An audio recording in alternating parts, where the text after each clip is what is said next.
Welcome back to Heal Out Loud, the podcast where we stop suffering in silence and we start healing out loud. And today's episode is all about breakups whilst you're anxiously attached, and how to survive a breakup when you're anxiously attached, and also how to calm your anxious attachment. And we have a very special guest who specializes in attachment trauma. Hello, Samantha. Thank you so much for being here. Hello, I'm so excited to be here and excited to get started with this conversation. Me too. So, just to give a bit of a brief introduction to our listeners, we're doing this episode because when I was going through my own breakups, and I know Samantha can relate, I used to feel very sad. I used to blame everything on myself. I used to lose all my appetite, not be able to get out of bed, not be able to meet my friends, cancel last minute. And I would just get like, my nervous system would feel hijacked, and I'd be in this dark spiral, dark hole, and felt like those times would never pass. And since I've been on my own healing journey, I realized that in my last two breakups, although there was still pain, it was very different. I could still keep showing up. I could still eat, train, meet my friends. And that is something that I never thought that was possible. And I would really love that our listeners can start also go on their own healing journey, so they can know that they don't need to be anxiously attached through a breakup, and that there's another way, and that they can feel the pain without letting without letting it consume them. So, Samantha, thank you so much once again for being here. Would you like to give us a brief introduction on your work and who you are and what you do? For sure. So, yeah, like you mentioned, anxious attachment and breakups, I am an expert in every sense of the term. Gone through my own really painful experiences, and I think that is why I'm on this mission right now to support women and men, of course, but women especially to understand that their breakup can be the most biggest breakthrough that they could ever ask for in their life. Because, and I know if you're going through a breakup right now, you're probably like, huh, like, yeah, it doesn't feel like it because it's just so painful. But just know that that pain can be a portal into the biggest healing journey of your life, and for completely transforming who you are. And the people that I work with, the pattern that I've observed is we have to get to the bottom of the barrel in order to start making those changes. And when we have an anxious attachment, and sometimes we're aware of it in the relationship itself, but we're not really facing it head on because we're too occupied with trying to keep the person or trying to change ourselves in order to keep the relationship. So we're not really necessarily looking within at what is actually causing the anxious attachment because of this. But when that breakup it happens, and it was the same in my own journey, when I felt like I lost the love of my life and it was the most painful thing I ever went through, I was like, I need to do something about this. I cannot go through this experience again. It will kill me. That's how it felt at the time.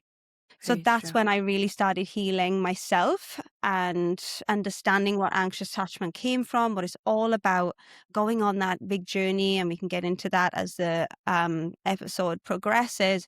And then earning my secure attachment. There is a difference between conditioned secure attachment and earning it. So that in and of itself made me think, wow, really need to support other people to do this, because this is like the best gift I have ever given myself. That's beautiful. And I relate to you so much. That's so true. Like, exactly what you said. I can't go through this again. This feeling, it consumes you so much. It's so painful. And it's true. Sometimes when we're in the relationship and we're anxiously attached, we're not working on ourselves because we're blaming our partners. Sometimes we don't even realize also that this is coming from us. It's always them. And then you start realizing that maybe it's you, but all you care about is just keeping this person there. And unfortunately, the more we chase something, the further away it runs. So, and it makes you even more anxious. So, Samantha, I'm really excited for our listeners to hear your view on anxious attachment, on what it is, where it comes from, and also how we can heal it. So, Could you maybe start sharing a little bit like what is anxious attachment so we help our listeners to stop feeling so crazy? Yeah. And that's it. We do feel crazy. We do feel like, what the hell is wrong with me? Why am I behaving like a 5-year-old needy child? I'm a confident woman with her own career and business and good friends, and I've got my fitness in check. Like, how is it that I just fall apart when it comes to getting into a relationship or starting to date someone that I really like, and I lose myself? And that was what was happening with me. On the surface, on the outside, I was flying high in my social work career. I was buying my own house at 21. I had a car. I had like degrees coming out of my ears. I had friends. I had fitness, all the things. I was, yeah, competing in fitness competitions. But when it came to love, like as soon as I walked through the doors and it came into my personal life, I was like a different person. I didn't even recognize myself. And it came to when I was looking in the mirror and like, who is this person? Because it's like day and night. Who I am in work and who I am at home with my partner was the complete opposite. And where this comes from is childhood trauma, childhood wounds, how we were conditioned and brought up as children. And anxious attachment specifically comes from when our parents unfortunately could not or would not meet our needs consistently. So we are dealing with an abandonment wound is the main thing with anxious attachment, is that we always feel like we're going to be abandoned, like this person's going to leave us and reject us and we're not worthy and we're not good enough and we'll never be good enough for anybody. And our self-esteem is so low. And then the behavioral patterns that come from that is that we feel like we have to prove ourselves in order to earn love. We feel like we have to change ourselves in order to be that person that we think that person wants us to be. We try to control everything, to fix them, to rescue them. Because if we are able to play this role of fixing their lives, then they'll never leave us. It all comes back down to that abandonment wound. And when we trace this back to childhood, it doesn't necessarily mean that you were physically abandoned as a child. It can, but what it means is the emotional abandonment that we went through as children. So in my case, my mother, unfortunately, she did the best that she could.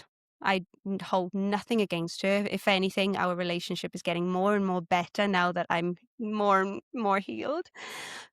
But she did the best that she could.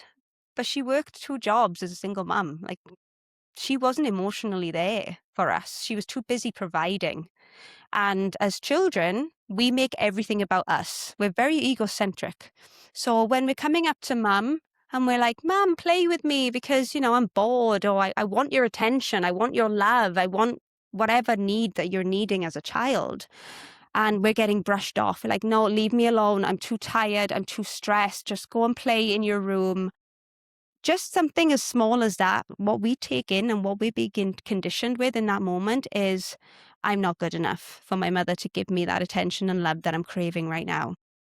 Or maybe it comes from the fact that you were only given attention and praise when you were a good girl or a good boy. So then we're learning, oh, I have to be like this in order to get the love.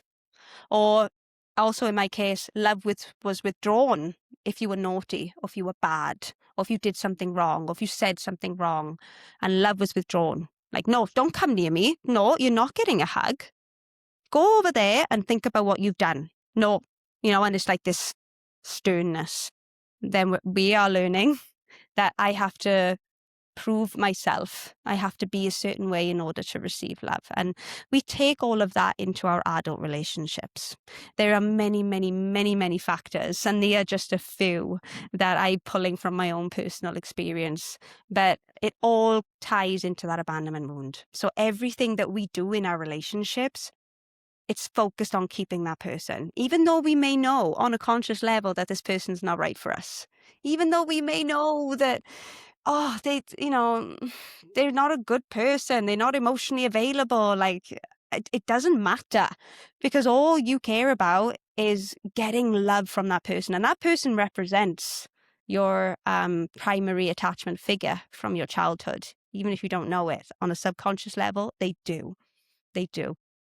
So you're trying to almost like repeat the pattern from childhood. You're replaying the experience that you've gone through in order to what I call close the loop. We're trying to come up with a different ending. And this is what our subconscious brain and our body is trying to put us into. But we never get a different ending. It's the same ending. That person leaves us eventually. So why breakups are then so hard if you are anxiously attached is because, again, that abandonment wound is activated. All of a sudden now those stories and beliefs that have been laying dormant and have come up to the surface during the relationship are almost being confirmed. See, I told you everybody leaves eventually. I knew that they would find someone else. I knew, and then we're almost validating those subconscious beliefs that we've been holding on in childhood. And that hurts so much. And it hurts our self-esteem and it wounds us. And yeah, it's just a lot to sit with those wounds, because a lot of studies have shown that when we have an abandonment wound that's been stabbed, because it can feel like that, right? When we go through a breakup, feel like a stabbing in the heart. It is heartache. Our heart muscles are actually aching and we're having physical symptoms. Like we can't eat. We can't go to the toilet. Our periods might stop. We can't sleep. This is all a physical nervous system reaction, as if we have been stabbed in the heart. And I know it sounds dramatic, but I hope that in this way that we can see that we're not being dramatic. A lot of people might hear, oh, you know, for goodness sake, just get over it already. You know, he wasn't good for you anyway. Like, move on. No, we cannot. We cannot. We need to give ourselves time to heal this wound. And that's the beauty about breakups, is it really does bring up to the surface the things that have been lying dormant underneath from childhood. So that's what I mean when I say that the breakup can be the biggest breakthrough that you could ever go through. Wow, that's so, so beautiful. You explained it so well. I felt like you were describing me in my past, literally. And I'm so glad that you also shared like this your personal story. So thank you for that, because when I share my own story on my coaching platform, my childhood was very traumatic. So some people might think that you need to have a very traumatic childhood to be feeling these feelings. But in reality, exactly as you said, if a parent is, maybe the mom is working, even like, doesn't even need to be a single mom, even like if both parents are working and maybe they're going through something in their relationship, which everybody does. Now that we're adults, we understand that it's normal. But as you rightly said, as kids, we make everything mean about ourselves. Maybe as adults, we understand the logic now, like, okay, mom had to work because she was a single mom. But as kids, we do not understand that. And that is so, so true. And you've explained it so well. So thank you so much. And also what you mentioned about the stabbing of the heart, I read also that breakups tend to create the same feelings in the body that heroin withdrawal creates in the body. So it's literally like, and I'm so glad you mentioned this, because I used to feel lots of shame to share with my friends how I was feeling, because my friends all seemed fine. So I'd be like, oh my God, why am I dying at home? Why can't I be normal? And it's like you only want that person to heal the pain. But as you said, your breakup can be your breakthrough. You can either keep on finding new rebounds to mask the pain, but at one point or another, you're gonna have to face that pain. So yes, so true. Absolutely. What came to me that I want to share, because you make a really good point, where we think that by getting that person back is going to fix everything. And in my first relationship that was quite toxic and codependent and all these things, I kept doing that. I was stuck in a trauma bond pattern where I kept going back to him. He would not let me go because he knew he could control me, and he had me wrapped around his little finger. And you know, it was almost like laughable at him that I kept coming back. He wouldn't take me serious anymore. He didn't respect me, all these things. Because I thought that if I can just change him or change myself, everything is going to be all right. And what I learned years later is that we cannot heal in a place that broke us. So when we feel like we need to be back in that relationship, actually that relationship happened for a reason. It is a mirror. It is an invitation, it's an opportunity. It meant something. Because a lot of us think, what a waste of time. Like, I've invested so much time in this person, so much effort, because we give everything as anxiously attached beauties. We give everything to these people. And that's beautiful in a way because we're so loving and nurturing and kind and giving and sensitive. They're our superpowers. But when we don't have a handle on them, they can get out of control and we can start to overgive and we can start to sacrifice and abandon ourselves in the process. So, yeah, it's just hold on to that if you feel like the only way that you will heal is getting back to them, because it's not true. Yeah, so true. And something I'd like to add and maybe have your view on this as well.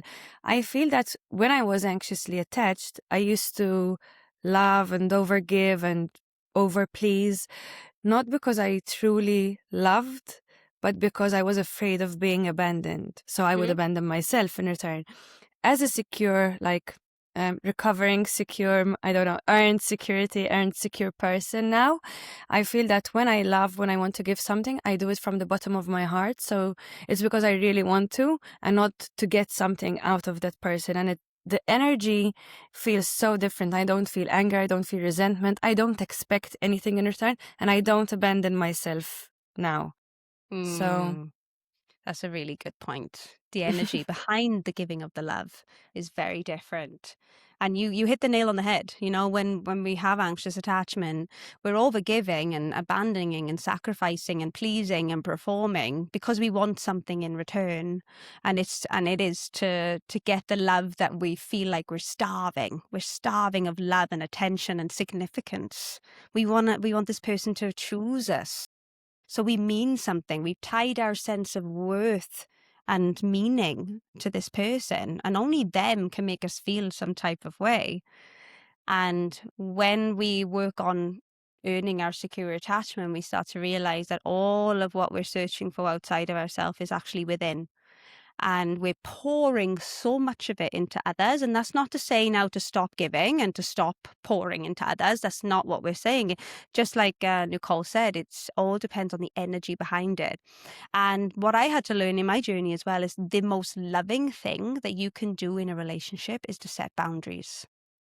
Now, boundaries for me as an anxiously attached individual were non-existent and scary.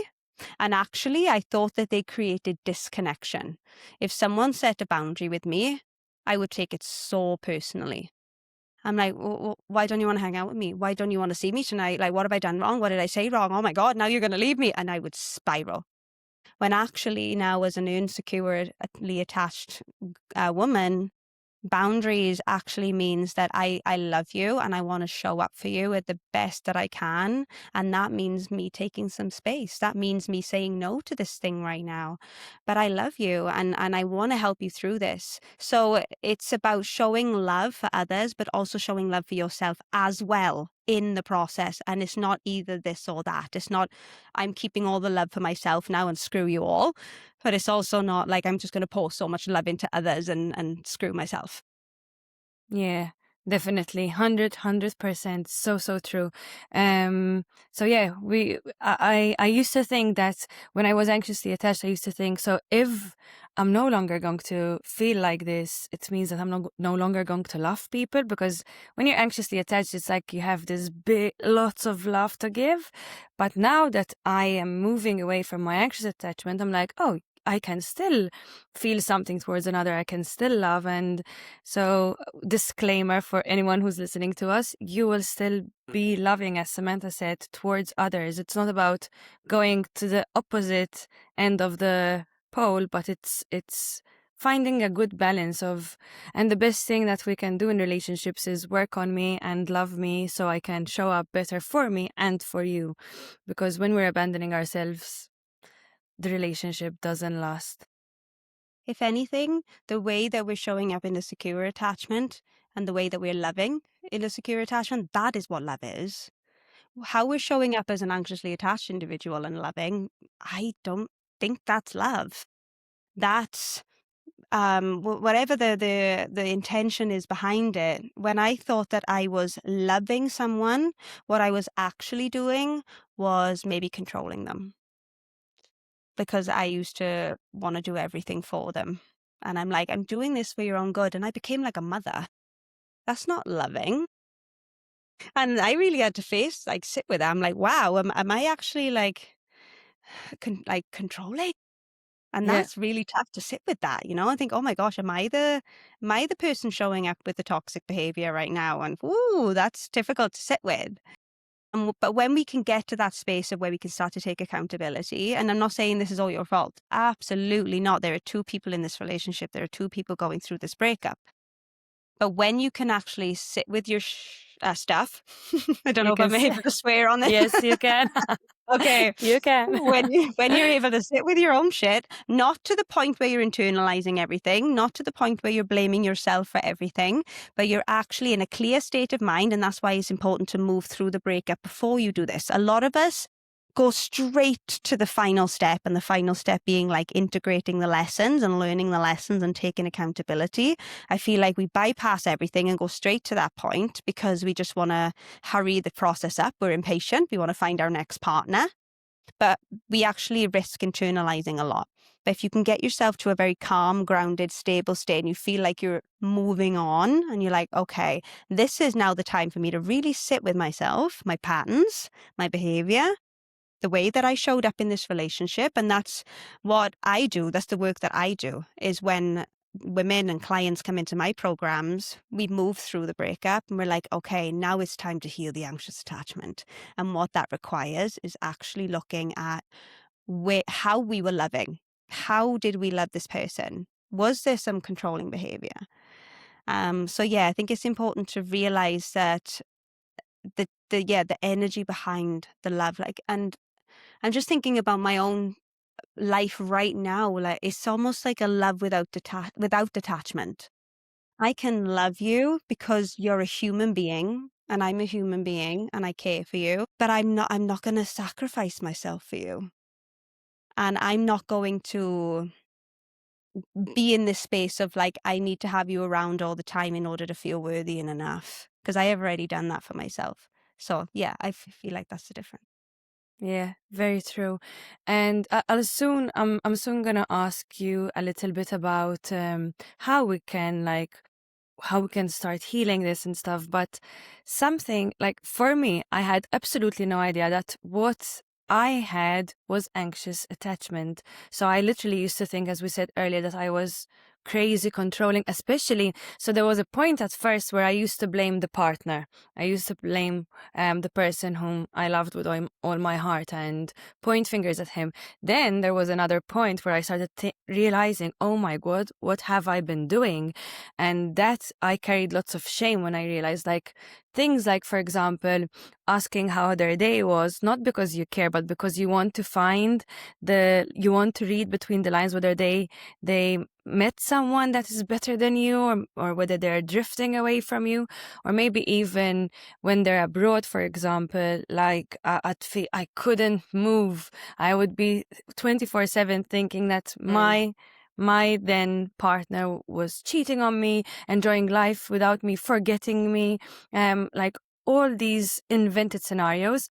And then what I would do is I'd make his holiday without wanting to a living hell. So then he'd be Mm. very distant. And then I'm like, you see, it's true. I was right. But I was actually also pushing him away. And as you said, there's two people in a relationship. And unfortunately, sometimes the anxiously attached attracts the avoidantly attached. So it becomes very messy and very painful for both parties. But like, before we go into how we can heal the anxious attachment in a relationship during a breakup, what are other signs that maybe you see, maybe that you've had, or maybe that you've seen around you, like, so our anxiously attached people can finally realize that they're anxiously attached and not crazy and Mm. cuckoo?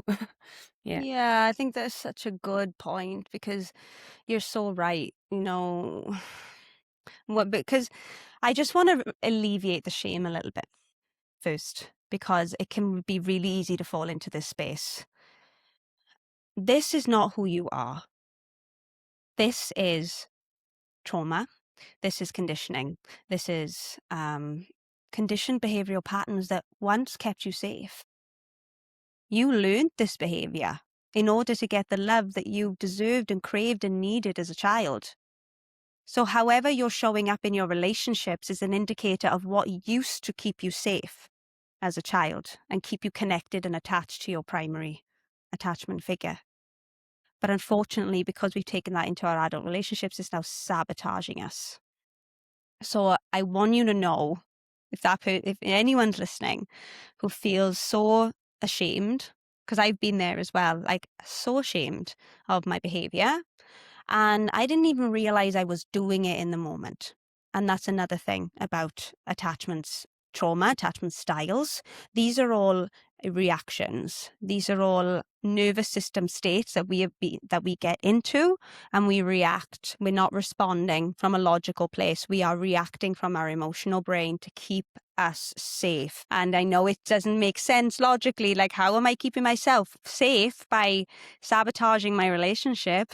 But it's the behavior behind it. It's like trying to control that person. It's feeling like I want to sabotage your holiday because it's too much for me to think that you are having fun without me. Again, linked to that abandonment moment, you're going to find someone better and you're going to leave me because your life is too fun and you don't want to be with me anymore. So Exactly. I just want everybody to know that, first of all, that it's not you and this can change. Attachment styles are not fixed. We can work towards that insecure attachment. So some other ways that anxious attachment might be showing up. I don't know, where do I start? There's so many we different can subgroups. we can talk for like a Yeah. day about this. Yeah. Okay. So I feel like the way that I like to explain in the most simplest of terms is I have like these 4 anxiously attached animals that we tend to identify with. So we've got the kangaroo. So the kangaroo, she's so afraid to be alone. She doesn't want to be alone. She thinks that she's so worthless, and she almost like needs to have a partner in order to feel significant, in order to give us some sense of direction in life. And this is because we haven't learned to trust ourselves to be able to make our own decisions and choices. And that partner becomes your whole world, and everything evolves around him or her. And you will cancel on your friends because you want to spend time with them. That's a big one that I did. I lost all my friends in my first relationship because I started to see my friendships like a little bit like a burden. And if you want to hang out with me, it's like taking me away from my boyfriend. And I want to spend all my time with my boyfriend. And even when I was spending time with my friends, I wasn't present. I was checking my phone all the time. I was thinking about what he's doing and wanting to be with him. So a way to I start to identify the anxious attachment is this person now your whole world, or has been your whole world? And now that you're going through the breakup, you feel like you've lost an arm because you don't know who you are. You don't even know what your favorite color is because everything that I'm going into the second animal a little bit, which is the chameleon. And the chameleon, so to wrap up the kangaroo, she hops from one relationship to another. It's almost like can't be single. I need to have someone in my life. And when I, unplug from this person, I just plug into this person. And it's usually the same type of person, just with a different face. It's usually an avoidant because, like you said, anxious and avoidant people are very attracted to each other. That is a whole episode in and of itself. That's the kangaroo. The chameleon girl. And I've been all 4 of these, by the way. I'm talking I from was gonna say experience. so. I'm talking very much from experience. When you're a chameleon, you mold yourself to be what they want you to be. And they may not even be telling you how they want you to be. We almost take it. They may say like, oh, I love traveling, for example. And maybe you don't. And now all of a sudden you love traveling too. Because you're afraid, again, tied back to that abandonment wound, you're afraid that if you don't like the same things as them, they're not going to see you as a potential partner. So I'm going to tell a little bit of a story when I met my second serious boyfriend and I fell head over heels in love with him, and he was a musician. It's quite funny now that I think about it. And he's, I could tell he was so passionate about music. And I'm like, oh my gosh, I feel like I need to be a musician because otherwise he's not going to like me or want to be with me. And he said to me, do you play any musical instruments? And I said, oh yeah, I play the flute. Now I used to play the flute in school, but for some reason I felt like I needed to lie. I needed to like make myself seem better than I am. Like to say to him, I used to play the flute, but I don't anymore for some reason. Just didn't seem like a choice, an option. So I'm like, oh yeah, I play the flute. Like I'm pretty good at it. Like, yeah. So he goes ahead and buys me a flute. And I'm like, oh shit, I can't play the flute. Oh gosh, what am I going to do? So he's like, so we can play together, you know, like I'll play the guitar and you play the flute and we'll make music together and la la la. And I'm like, shit, okay. So I start to play the flute and it's so obvious from the beginning that I cannot play this flute. And I remember him looking at me being like, I'm confused. I thought you told me you could play the flute. Oh, anyway, it was just that's something that I look back at and I'm like, wow, I was being such a chameleon back then of just Yeah. like holding myself. Yeah. And what this also means is like we might say yes to things that we don't want to do. Maybe they want to go out tonight and we're like, oh, I could really like do with staying in and but yeah, sure, okay, whatever you want. We'll go to the restaurant you want. We'll do whatever you want. And it's almost like we're just doing whatever they want, putting their needs before ours. So you need Mm-hmm. space? Yeah, go ahead. Take all the space you need, even though you are so dysregulated and the conversation cannot be had about space is healthy, but we need to come back and have a discussion about this argument that we're having, etc. So that's the chameleon girl. And then we've got our butterfly girls. So these butterfly girls are in a bit of a panic. They think they're on a timeline. They think that they're behind everyone else because they haven't found the perfect partner and they haven't had the babies and the marriage and they're anxious. They're anxious to find this partner and they're making it mean that there's something intrinsically wrong with them, that they are still single or they keep going through breakups and that no one will commit to them. And it's all about how you feel about that. A secure person will be like, oh, okay, this is interesting. Let me have a look at behaviors. Let me have a look at patterns. You'll start to get curious about why this is happening. But anxiously attached women, we pour it all inside.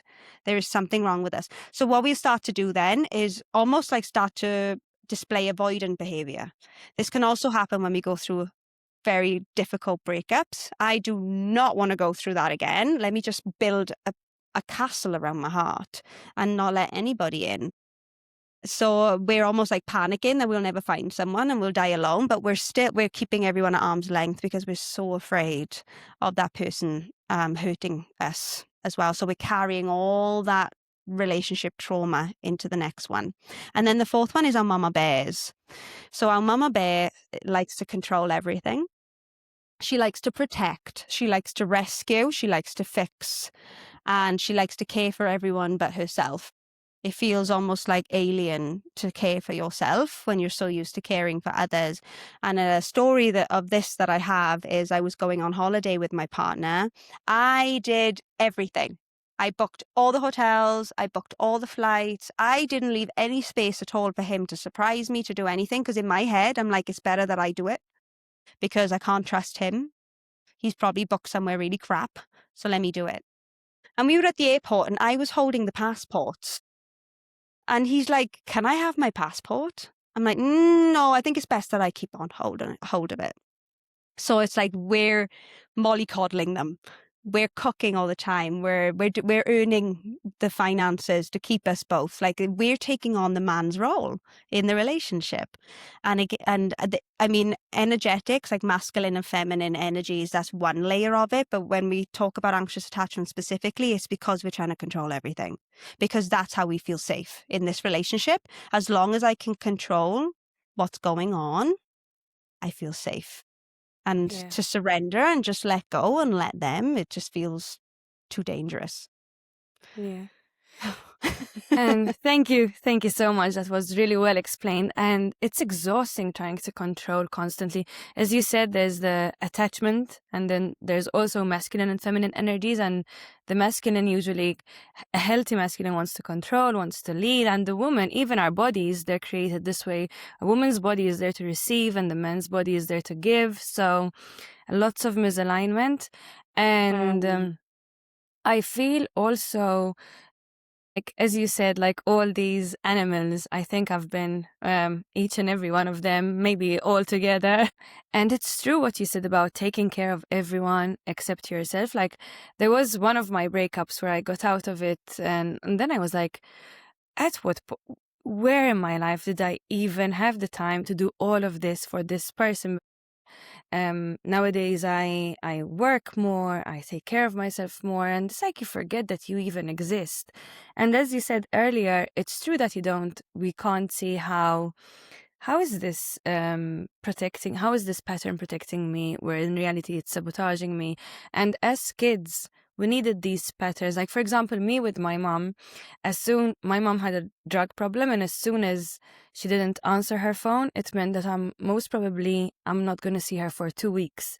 So that used to panic me. It used to make me really sad, really anxious, crying all the time. So as soon as my partner would not answer his phone before I went on my own healing journey, I could literally feel my heart like falling to the ground, and I'd be like, oh my God. And it was exactly what I felt with my mom. Whereas in reality, maybe he was having a shower and that's why he didn't answer.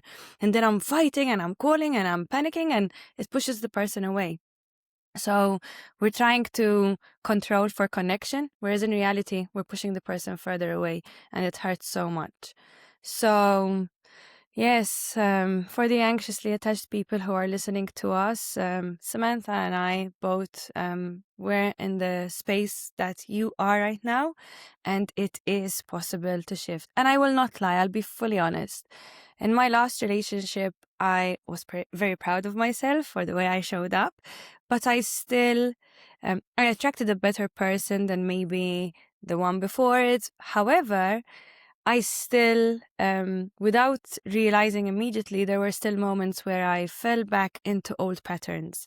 It's just that I could reset, but there were still moments where I fell back into old patterns. So I don't want to, how do I paint this picture that we will be one day perfect, because that's not true. But we will attract better, and we will be able to reset way quicker and go back to the tools that we're learning. So, mentioning tools, Samantha, for the people who are listening to us right now and they have no idea how to stop being all these animals in their relationship, and maybe even worse, they're going through the breakup right now and it's exhausting them. Can you help them a little bit, Samantha, please? Of course. You make an excellent point in so many things in my head now. Where Yeah. was about what did you say? I was mentioning the I fell back into some Oh, old yes, the patterns. old patterns, yes. I also just wanna say on that was when I was going through my healing journey, I thought that I could erase my attachment style. But what I've learned is it's not about erasing it, it's not about fixing it. It's about the way that I see I'm a very visual person. You know Tip-X? You know the Yeah. white Tip-X? Yeah. I used to think that it was like about Tip-Xing it out. And it's blank. It's like starting from scratch as if I'm being reborn. Well, what I've learned along the years is not about Tip-Xing it out. It's about scribbling it out. And we're writing on top of it. Yeah. So what I mean to say is, yes, there will be times where you may find yourself falling back into old patterns and behaviors, and old thoughts and beliefs might come up to the surface, but that's all right. That's normal, especially when you're still healing. We're not looking for perfection here. If anything, if you're thinking that you need to be a perfect, secure person, that shame is just going to overwhelm you to the point where you probably give up and just go back to the default pattern. So we don't want that to happen. we want to acknowledge that that inner child within us is still feeling hurt and rejected and abandoned, excluded, and whatever wounds that you're dealing with. And what it's all about, what the healing is all about in order to get to secure attachment, is how we meet ourselves in those spaces. Like you said, how I'm able to reset. So instead of anxiety overwhelming us and engulfing us to the point where we feel like we're drowning, we're actually learning to swim. We're actually learning, how can I sit with this anxiety? What is this anxiety telling me? And this is where we can start to refer to the tools, and where you start to meet your emotions, because emotions are just energy in motions. They're here for a reason. They're here to send us a message that something feels off. So how can we hear ourselves? How can we start to trust ourselves in the process of being able to sit with the emotions, move them through, and reset, like you said? And I've come to learn as well in the years I've been doing this, the best people, honestly, the best people are those who used to be anxious and avoidant. I used to be all in my, when I first started this work, I used to say, like, stay away from avoidance. Only go for the secure ones. When actually the healing people are the best people, because they have gone through the trenches. They've gone through the mud and they've come out the other side. Do you know how much depth these people hold? How much depth we hold? Like, our sensitivity is now our superpower, because hypervigilance has now turned into empathy, because we can feel people. But because we have the tools in order to know how to manage that for ourselves without getting overwhelmed, like, what a beautiful, beautiful trait that we have now. So I want you to know that your depth, your heart, your ability and capacity to love is the most incredible thing about you. So don't lose that. Don't lose that, even if it means falling into those patterns again. And what I love to practice in my relationship is, when I do notice myself falling into those patterns and behaviors, acknowledge them. Like, I see what I did there. I'll do this with my partner. I see what I did there. I notice I did that. I noticed that I blamed you in that moment, and I'm sorry for that. That creates connection. Vulnerability creates connection, rather than being perfect and showing up perfectly. But how can you and your partner, when you get into your next relationship after going through your healing journey, you will be able to do that. You'll be able to call yourself out in a most loving way. So, some of the tools that you can start to work with, and I'm gonna refer to the tools that I actually have in the free ebook that I have, that your audience is very welcome to download. It's called The Ultimate Guide to Healing Anxious Attachment. And what I talk you through in that is 3 simple steps in order to start your healing journey. And the first step is to start to identify your patterns. So we're doing this together right now on this episode. Maybe you're listening to this episode thinking, oh my gosh, I relate to this and I relate to that. You're doing it. You're showing up. Amazing. And what I will talk you through in the guide as well is the different archetypes. So I've given you 4 and I've called them animals, but in the guide I call them archetypes. And we can just start to see how our anxious attachment is sabotaging our relationship. And we're going to do a little bit of detachment here. You are not sabotaging the relationship, because the anxious attachment is not you. Your anxious attachment is. So when we can start to separate, differentiate from the behavior, that's huge and healing in and of itself, and relieves so much of the shame. So we can just start to identify how we're showing up. And then the second step, we'll talk you through how to somatically regulate your nervous system. Now, in my coaching programs, this is where we do begin, because we need to expand your capacity in order to look at the patterns, in order to go to the depths of the subconscious wounds and the inner child work. We need to be able to get those foundations set first of all, and to be able to manage the triggers. So whether you're still in the relationship or you're going through a breakup, chances are you're feeling very overwhelmed with your emotions right now. You're feeling really sad and really anxious and feeling really afraid and angry, and everything is coming up like a storm. Whew, it's a lot. It's a lot to hold. And it's a lot to just be in bed and just like feeling like we're being ripped apart. So how can we sit with that? And I know that we've probably heard this a few times, but honestly, this is where it begins. It's not running away from it. It's not numbing ourselves with Netflix or dating apps or social media. How can we breathe into those spaces that are really hurting right now? How can we give ourselves space, take some time off work? I really do believe that that needs to happen. And if I was a politician, I would make that a thing. Break days, because we do need the space, and to allow yourself the space, give yourself permission without the shame. Just because everyone else seems to be getting on with it and healing, you are a different person and you need to attend to your needs. You need to attend to your inner child and what she needs from you in this moment. If she needs a day in bed to just breathe and feel, then do it. And I have a meditation as well on that guide to help you breathe through that pain, to help you really locate where the anxiety and abandonment wound is coming up. And that's how we start to move it through. If we don't move it through, we'll just suppress it right back down and it'll come up another time. So somatically working with the body is huge. And then the third one is to start to what I call like rewrite your story. So at this point, maybe you'll start to identify what wound you're working with, whether it's the abandonment wound. What are the thoughts? What are the beliefs that are coming up? And this is really powerful in a breakup, actually. I've had a lot of my clients do this, is write a letter to your inner child or your past self, the woman who you are shaming right now for losing herself and saying yes when you really mean no, and crossing your own boundaries and self-abandoning yourself in all the different ways. Start to forgive yourself by rewriting your story. Start to forgive those parts of you that abandoned yourself in the time where you needed to show up. And then start to envision how you do want to be. And that can be a really powerful beginning to start to do the work. When you can start to envision who you want to become. And I know this can be really difficult, especially if we've had childhoods where our parents didn't show up for us in the most secure way. We don't know what a secure relationship looks like. We've never had those role models. How the hell am I supposed to show up secure if I don't even know what that looks like? And that's, I think, the power of coaching and therapy is, I always say that when I take on a client, it's huge because what they're actually doing is they're entering into a secure relationship with me. And I'm going to be that space for them.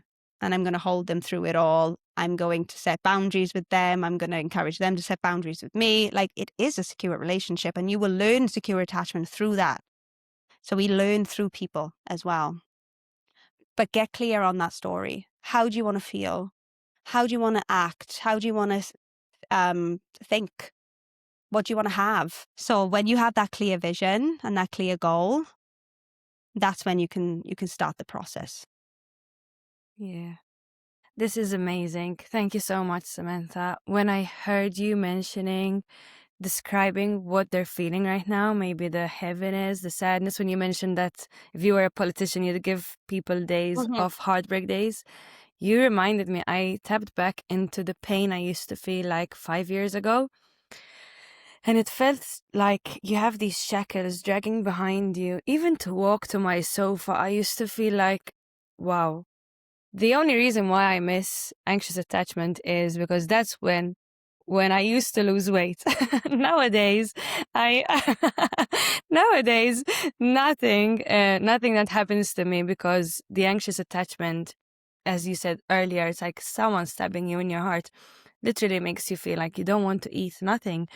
And you just reminded me of that pain. So for anyone who's listening and who's going through this, we're with you. And just, I hope that this episode and what Samantha's been talking about, and it's not just like, now you're not just listening to this from my end, Samantha is also confirming that this is true, and her ways, like heal and reparent yourself and shift, like find a coach to shift your anxious attachment, because I too used to think that I will never heal. I thought that I was doomed, literally, Samantha. I thought that there was no hope for me. But when I was in other relationships where I showed up from my more secure self, I didn't mind when my partner was abroad. Actually, I was really happy for him. I was excited to see him when he's back. I was okay with having time apart from each other. Actually, I needed that time.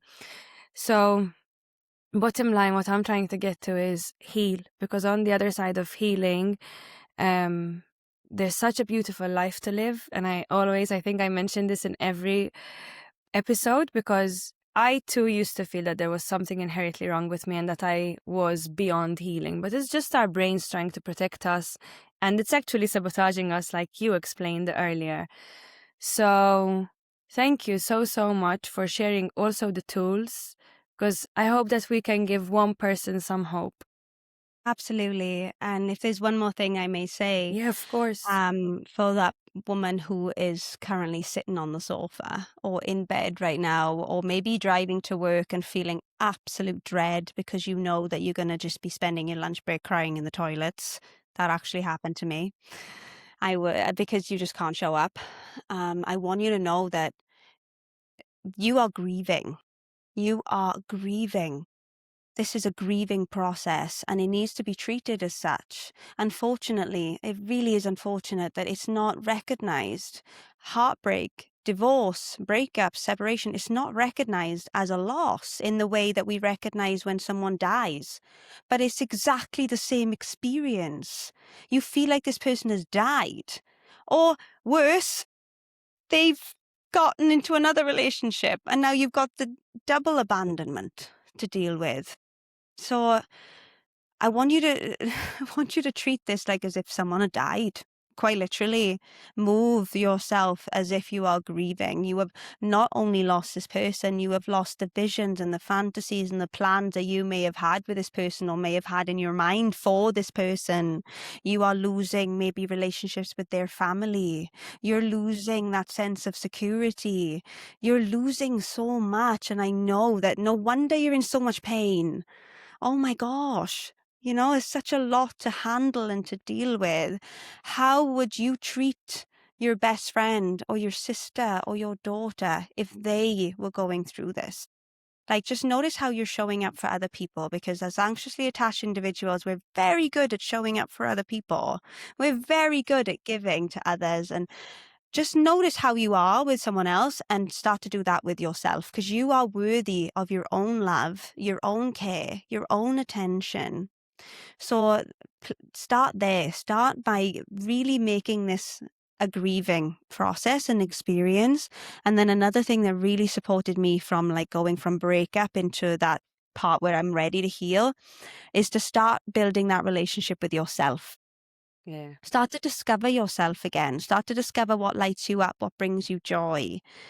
In my journey, I was dealing with the abandonment wound, but I also had a really big worthiness wound. I didn't feel worthy of love. I didn't feel worthy of attention or receiving anything of the sort.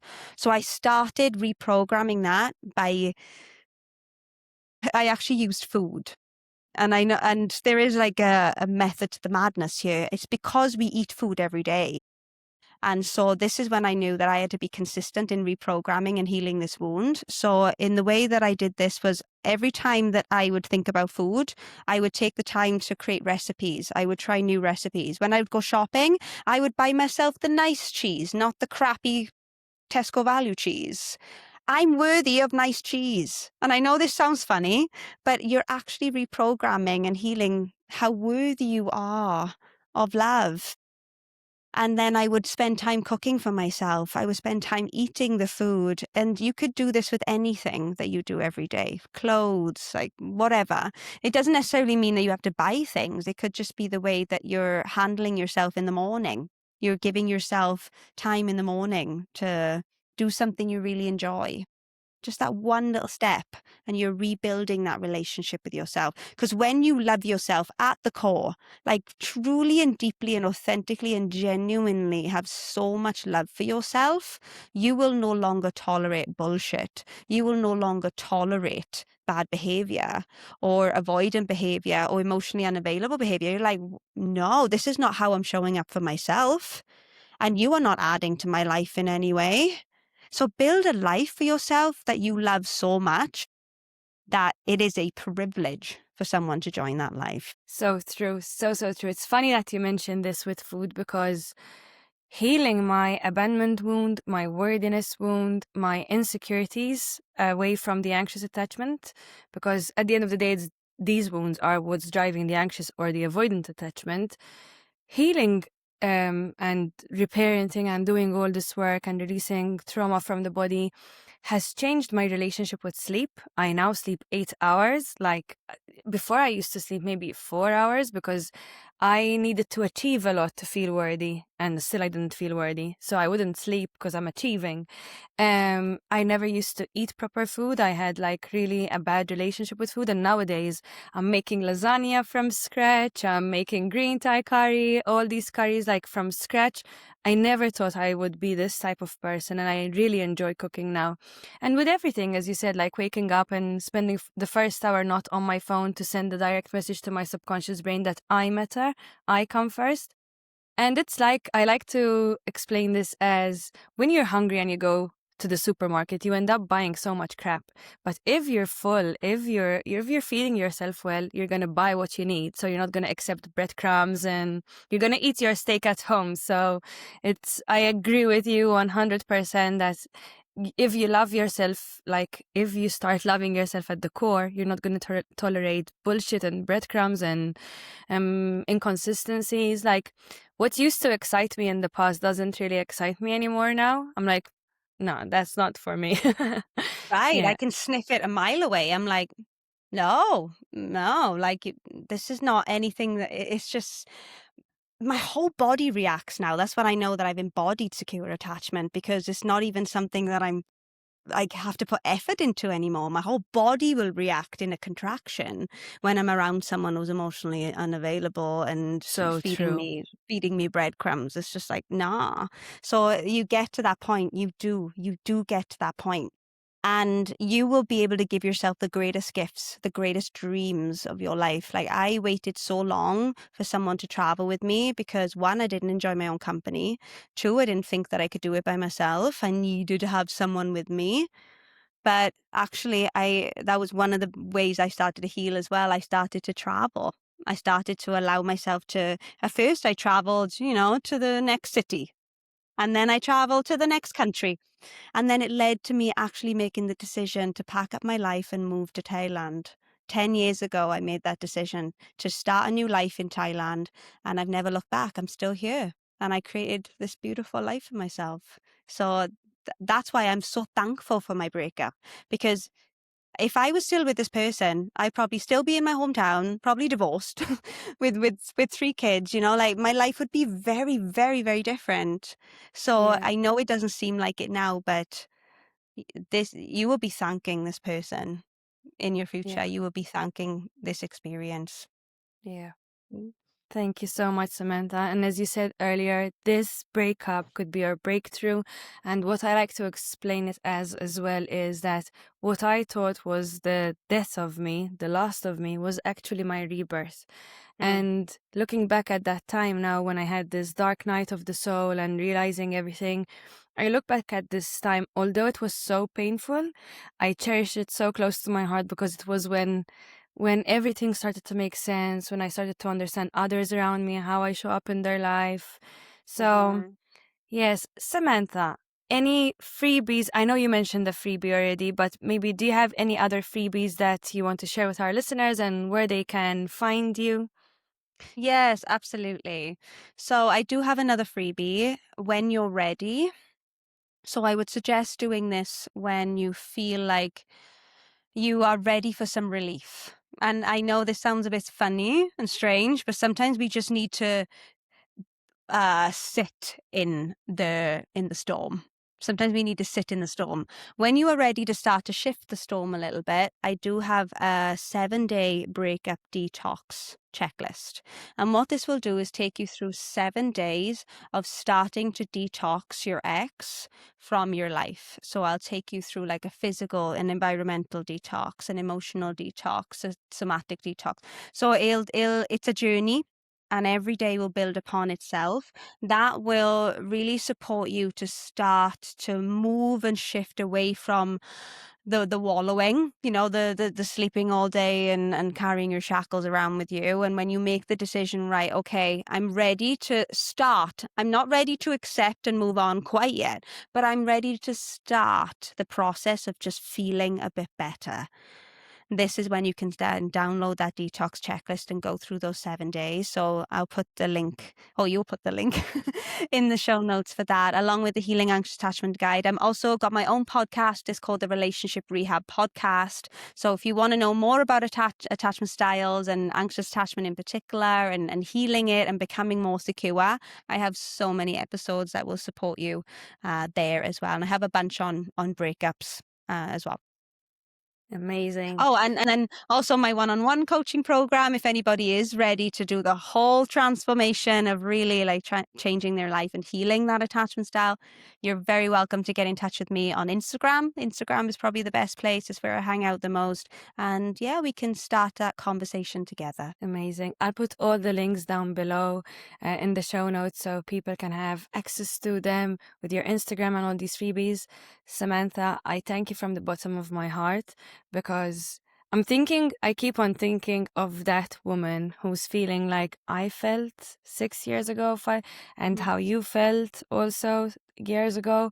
And I just wish to hug her and let her know that everything is going to be okay if she shows up for herself and not repeat the pattern with another person. And that's okay too, as long as they stop shaming and blaming yourself, forgive yourself, because at the end of the day, the way you acted was not you, as Samantha said earlier. It was little you who was trying to get the love from mommy or daddy. So thank you so much once again, Samantha. This was very, very informative. Thank you, Nicole. Thank you for holding such a beautiful space and for also sharing your stories as well. I think it's so powerful for the listeners. And I'm also just giving everybody a big hug.